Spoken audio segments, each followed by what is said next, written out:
Hello बच्चों, let's look into the question. तो question है आपका calculate one degree of calculate one जो है आपका degree of hydrolysis of a decinormal KCN solution at 25 degree Celsius.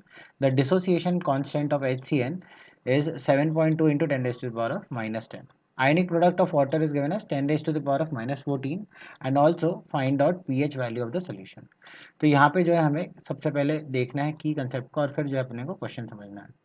तो यहाँ पे जो है बेसिकली आपने एक टर्म देखा जो आपको यहाँ आना चाहिए, वो है हाइड्रोलिसिस ऑफ सॉल्ट के बारे में।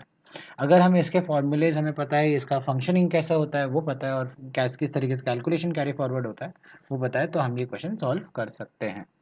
तो यहाँ पे क्वेश्चन में बोला गया कि आपका KCN है, KCN जो है आपका जो सॉल्ट होगा वो आपका K प्लस और CN माइनस में डिसोसिएट होगा। यहाँ पे इसका दिया हुआ है 0.1 नॉर्मल ऑफ KCN।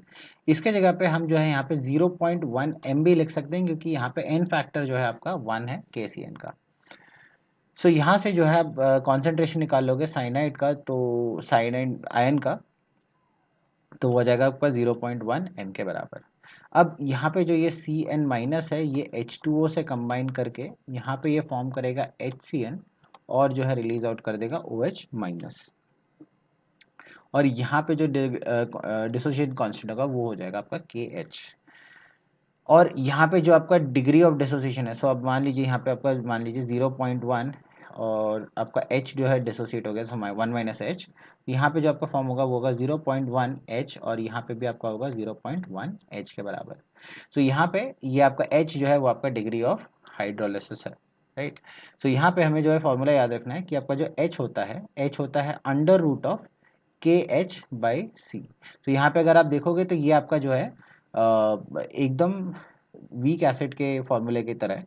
वहाँ पे आप के, अगर बेस वीक बेस है तो आपका KB/C होता है का अंडर रूट, और अगर एसिड है तो Ka होगा। यहाँ पे सिमिलरली KH होगा। तो इसको अगर आप देखोगे तो KH की वैल्यू होती है KW डिवाइडेड बाई Ka अगर एसिड है तो, और यहाँ पे हो जाएगा आपका मल्टीप्लाइड बाई C।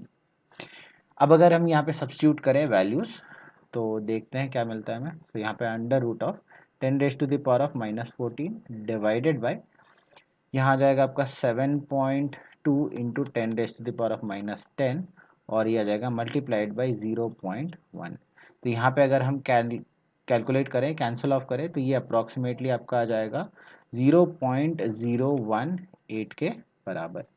अब जो है हम लोग मूव करते हैं next part of the question पे, जहाँ पे हमें निकालना है पीएच। तो यहाँ पे पीएच की अगर हम बात करें तो पीएच जो होता है वो होता है आपके इक्वल टू, इस पर्टिकुलर केस में हो जाएगा 7 प्लस हाफ टाइम्स ऑफ आपका PKA प्लस हो जाएगा आपका लॉग C के बराबर।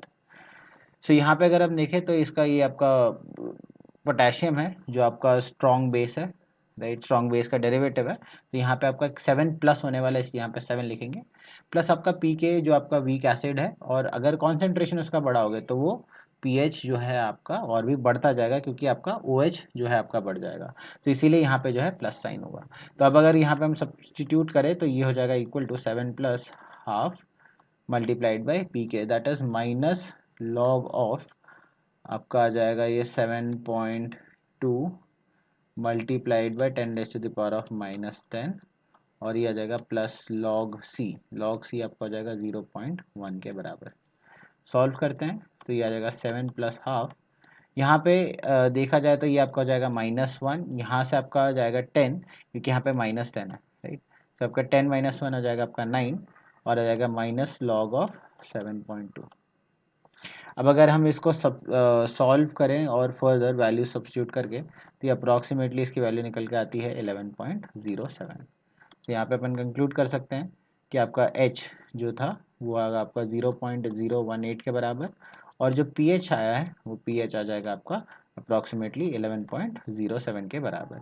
I hope you have understood the solution. All the best.